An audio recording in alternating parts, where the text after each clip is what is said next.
नमस्कार मंडळी, दिवाळीच्या हार्दिक शुभेच्छा. संस्कृत आणि परिवार तुमचं स्वागत करत आहे. आज आपण एक वेगळा विषय घेऊन प्रतिमा आणि प्रतिभा या कार्यक्रमात आलो आहोत. आज आपल्याला भेटायला दोन व्यक्तिमत्व आलेली आहेत. एक आहेत प्रदीप यादव आणि एक आहेत उन्मेष साळसकर. मुळातच ह्या दोन प्रतिभावंत सुलेखनकारांना इथे आपण बोलावलेलं आहे. आता सुलेखनकारच का? तर मुळातच आजच्या ह्या रोजच्या व्यवहारात आपण कमीत कमी वाचन तर करतोच, पण आपण नगण्य असं लेखन करतो. म्हणजे अगदी आपले बँकेचे जरी व्यवहार असले तरी सुद्धा आपण धनादेश किंवा चेकबुक वापरतच नाही. आपण सहज ऑनलाईन पेमेंट करतो. ज्या काळात लिहिणं ही कला जवळजवळ लुप्तच होईल की काय अशी भीती वाटावी, अशा काळामध्ये हे दोन तरुण आज सुलेखन करत आहेत आणि रोज प्रसार माध्यमातून आपल्या अक्षराला नाही, वेगळ्या विचारांना सुद्धा आपल्यापर्यंत पोहोचवत आहेत. माझा पहिला प्रश्न उन्मेष सरांना आहे की सर, एकंदरीतच सुलेखन करावं ही संकल्पना तुम्हाला कशी सुचली आणि ती अंमलात केव्हापासून तुम्ही आणत आहात? सगळ्यात पहिला सर्वांना दिवाळीच्या खूप खूप शुभेच्छा आणि धन्यवाद सर, तुम्ही आज ही संधी दिली इथे बोलण्याची, त्याबद्दल. तुम्ही विचारलेल्या प्रश्नाचं मी उत्तर देऊ इच्छितो. मुळात आपण सुलेखन करावं ही जी काही माझी इच्छा होती किंवा ही जी कल्पना मला आली ती साधारण कॉलेज नंतर आली. पण आपण म्हणतो ना, कुठलीही गोष्ट जर तुम्हाला करायची असेल तर त्याचा पाया हा आधी रचला. तसं मला आठवतं, जेव्हा मी 5वीत असताना माझी ताई, जेव्हा आम्ही एकाच शाळेत होतो, ती माझ्यापेक्षा 5 वर्षांनी मोठी, तिचं अक्षर खूप सुंदर होतं.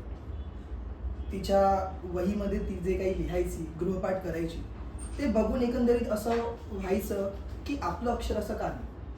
कारण तिचं अक्षर थोडंसं वेगळं होतं, वैशिष्ट्य होतं त्या अक्षराला, थोडंसं बसकं अक्षर आपण ज्याला म्हणतो तसं होतं. तर मला असं वाटतं तिथून ही सुरुवात झाली की अरे, आपल्या ताईचं अक्षर इतकं सुंदर आहे, मग आपलं पण असं असावं.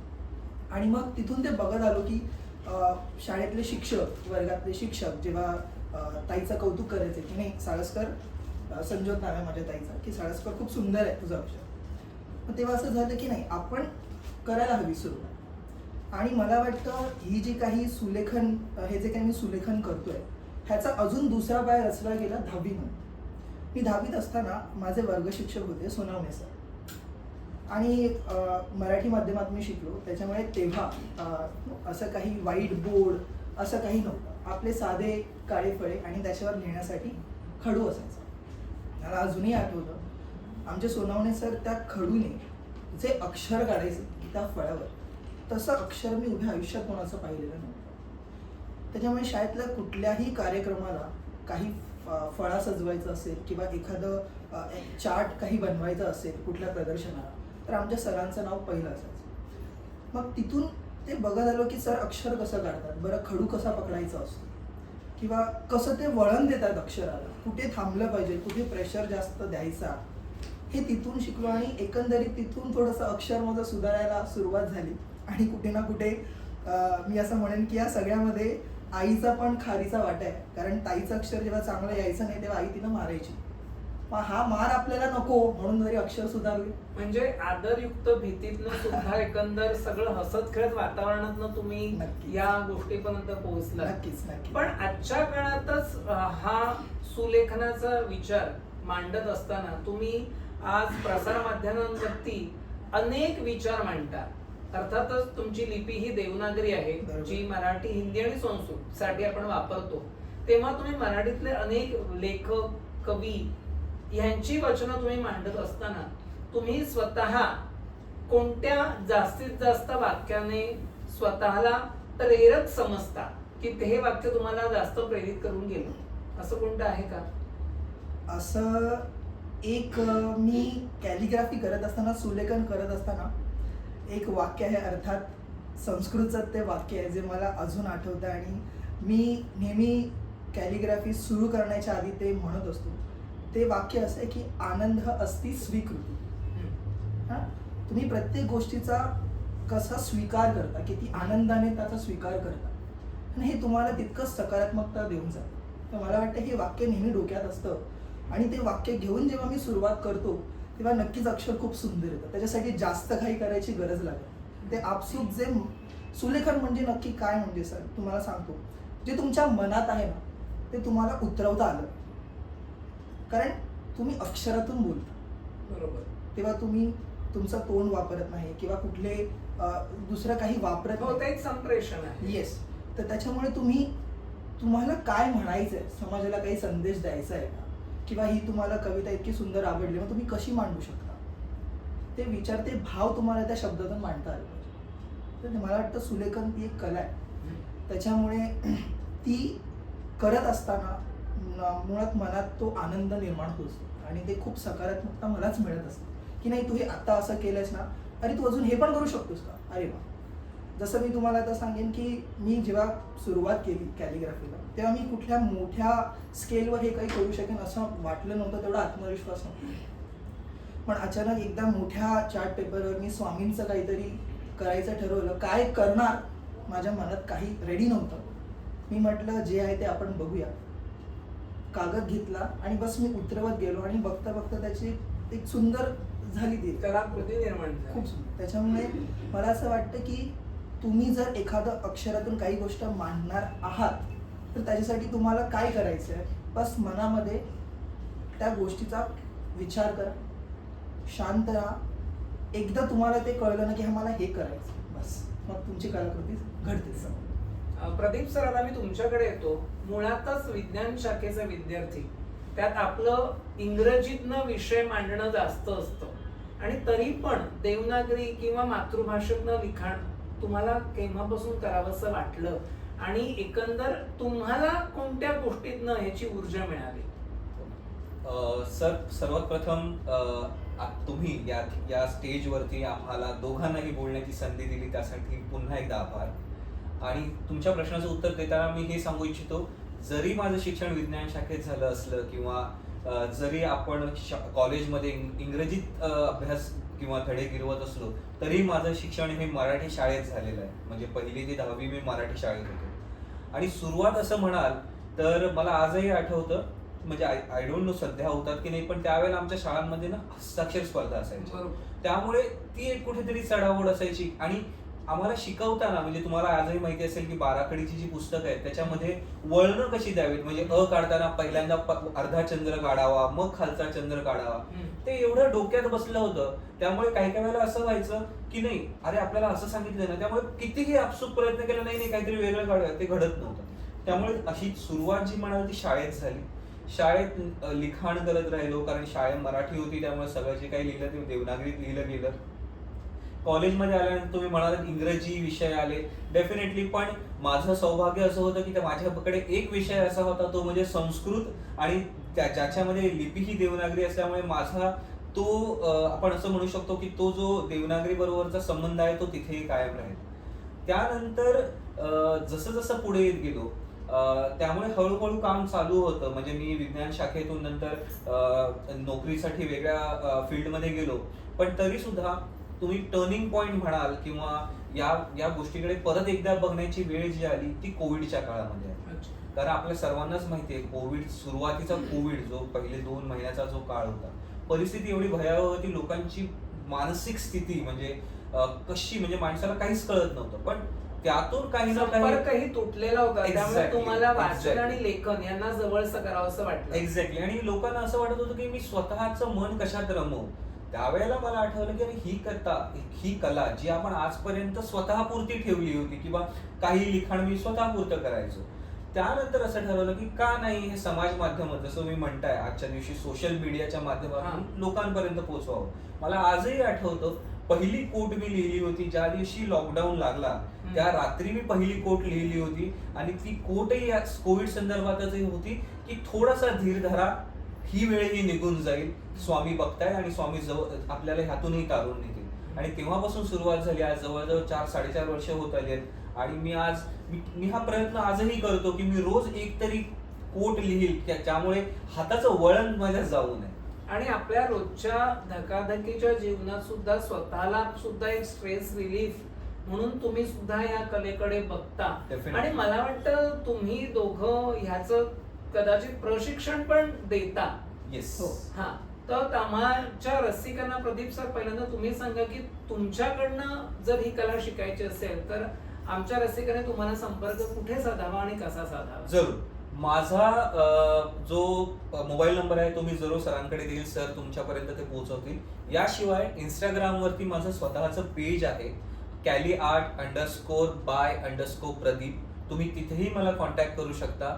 डेफिनेटली मी वीकेंड्सला तुम्हाला जसा मला वेळ मिळेल तसा जे प्रशिक्षण तुम्ही हे ऑनलाईन प्रशिक्षण येस, देता? ऑनलाईन ऑफलाईन दोन्ही मी हे प्रोव्हाइड करू शकतो. अच्छा. आणि उन्मेष सर तुम्ही? नक्कीच माझ्या डोक्यात आता तेच आहे की मी एक कार्यशाळा घेणार आहे सुलेखनाची. तर त्याची जी काही माहिती आहे ती मी सरांनाही सांगेनच आणि माझा नंबर सुद्धा सरांना देईन. सो तुम्ही त्यांनाही कॉन्टॅक्ट करू शकता. शिवाय माझंही इंस्टाग्रामवर पेज आहे उन्मेष साळसकर या नावानेच, जे माझं रेग्युलर इन्स्टा पेज आहे त्याच्यावरच मी कॅलिग्राफी करत असतो. तर तिथेही मी या संदर्भात, या कार्यशाळेसंदर्भात संपूर्ण माहिती उपलब्ध करून देईन. तेव्हा तुम्ही नक्कीच जर ज्यांना सुलेखन शिकायचं आहे तुम्ही ती माहिती वाचून तुम्ही संपर्क करू शकता. सुलेखन केल्यामुळे व्यक्तिमत्वात विकास होतो असं तुम्हा दोघांना वाटतं का? आणि तुमच्यामध्ये स्वतःमध्ये तसा काही बदल तुम्हाला जाणवला का? येस, मी असं म्हणेल की सर, फॉर एक्झाम्पल एखादा विचार आज तुम्ही सकाळी लिहिलाय, हो. ज्या वेळेला तुम्ही लिहिता आणि आपल्याला माहित असेल पहिल्यापासून आपल्याला पूर्वज सांगत आलेत, शिक्षक सांगत आलेत, एखादी गोष्ट जर मनात बिंबवायची असेल तर ती लिहा.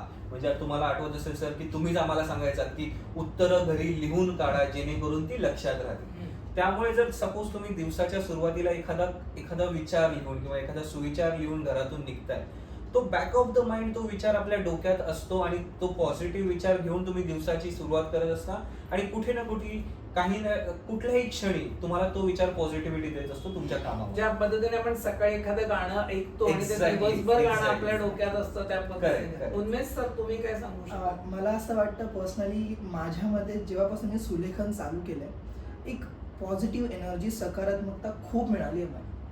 म्हणजे आपण जेव्हा आपलीच कलाकृती बघतो काही लिहिल्यानंतर की अरे हे खूप छान होतंय, बरं हे छान का होतंय, कारण तुम्ही मनापासून तो विचार करताय, त्याच्यामध्ये स्वतःला 100% तुम्ही बरोबर. गुंतवलंय, त्याशिवाय ते होणारच नाही.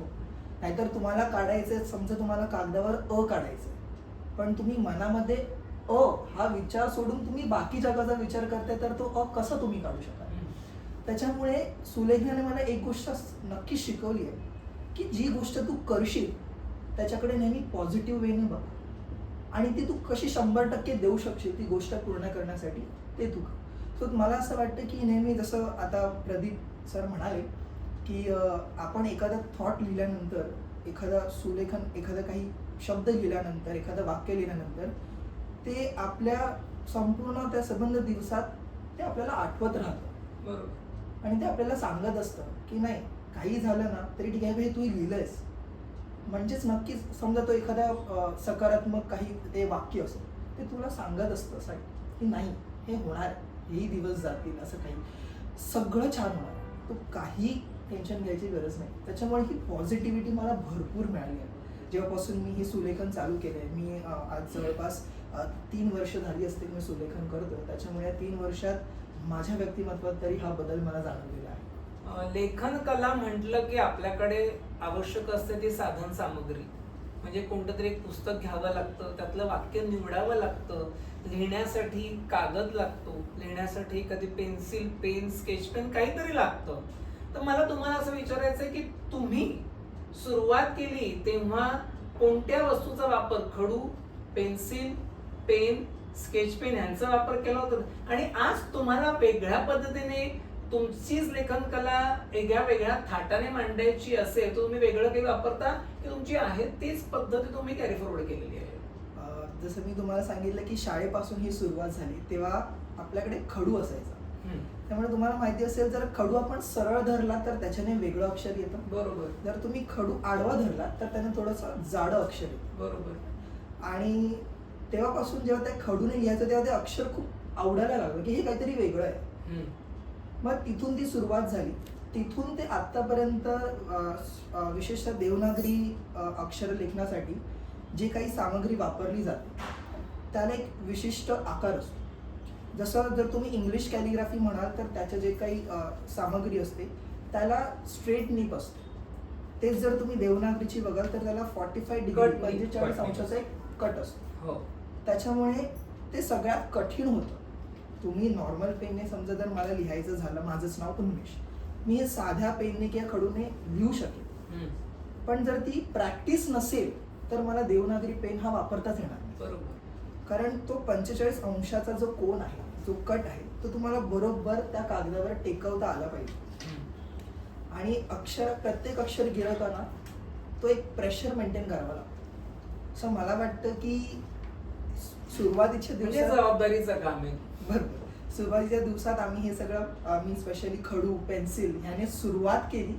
त्याच्यामुळे आज कुठेतरी जाऊन हे सगळे तुम्ही tools स्ट्रोक्स आहेत- देऊ शकता. हो, नक्कीच. आणि प्रदीप सर, तुम्ही त्यात काही बदल केलेत का की तुम्ही पेनाने करता? मला वाटतं तुम्ही 2 रंगाचा वापर करता, एक काळा आणि लाल. लाल, correct. बरोबर ना? Yes. तर So- एकंदरीत तुम्हाला ह्यात काय विशेष वाटतं की हे 2 रंग तुम्ही निवडले? आणि दोघांनाही सामायिक प्रश्न म्हणजे तुम्ही कोटेशन कुठून शोधता हे आमच्या रसिकांना जाणून घ्यायची उत्सुकता निश्चितपणे आहे की तुम्हाला किती आव्हान असतं की मी कालचं जे वाक्य लिहिलं तर आजचं वाक्य माझं हे अधिक वरचढ असलं पाहिजे. तेव्हा तुम्ही निश्चितपणे लेखन कला जोपासताना वाचन तुमचं वाढलं असणार आहे याची मला खात्री आहे. तेव्हा तुम्ही कोणते वाचनीय ग्रंथ वाचता तेही आमच्या रसिकांना सांगा. ओके. पहिल्या प्रश्नाचं उत्तर देताना तुम्ही म्हणताय की तुम्ही जर माझं काम पाहिलं असेल तर मोस्टली मी लाल आणि निळा किंवा काळा अशा 3 रंगांचा जास्त करून वापर करतो. तर मी माझ्या डोक्यात असा विचार करतो की तुम्ही एक विचार करा, रेड म्हणजे मला कुठेतरी पॉझिटिव्हिटी वाटते, किंवा ब्ल्यू म्हणजे शांतता किंवा पाण्याची शांतता किंवा तरलता. त्यामुळे जर तुम्ही माझे कोट्स पाहिले असतील, ज्या शब्दांवरती मला वजन द्यायचंय किंवा मला वाटतं की नाही तो शब्द एखाद्याच्या वाचकाच्या डोक्यात तो अधोरेखित झाला पाहिजे, तो मी सहसा लाल रंगाचा वापर करून लिहितो. आणि बाकीचे शब्द की ज्या शब्दातून मला काहीतरी पॉझिटिव्हिटी द्यायची असेल किंवा एखाद्याला आनंद होईल तो शब्द, फॉर एक्झाम्पल हास्य किंवा समाधान असे शब्द असतील, तर मला माहिती की ते वाचून कुणाला तरी असं कूल फील झालं पाहिजे इन शॉर्ट. तर त्यासाठी मी ब्ल्यू रंग वापरतो आणि तुमच्या नॉर्मल टेक्स्टसाठी मी ब्लॅक रंग वापरतो.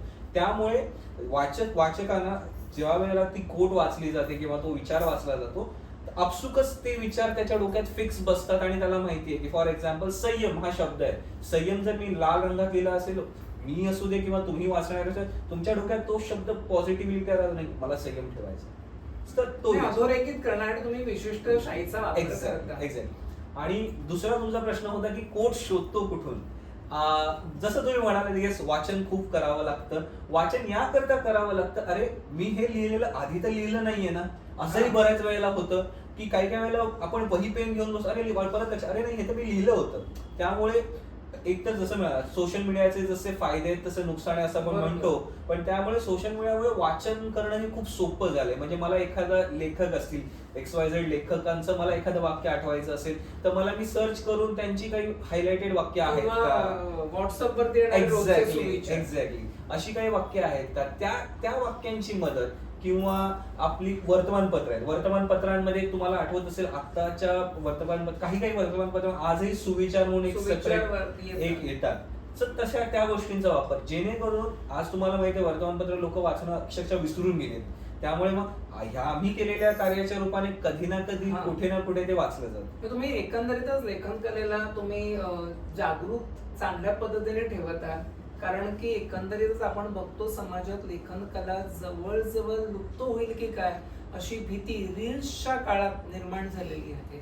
त्यामुळे आज तुम्ही दोघं आमच्याकडे आलात, त्याबद्दल आम्ही तुमचे अक्षर दीप तुम्ही आमच्याकडे जो प्रज्वलित केलेला आहे त्याबद्दल मी आभार मानतो.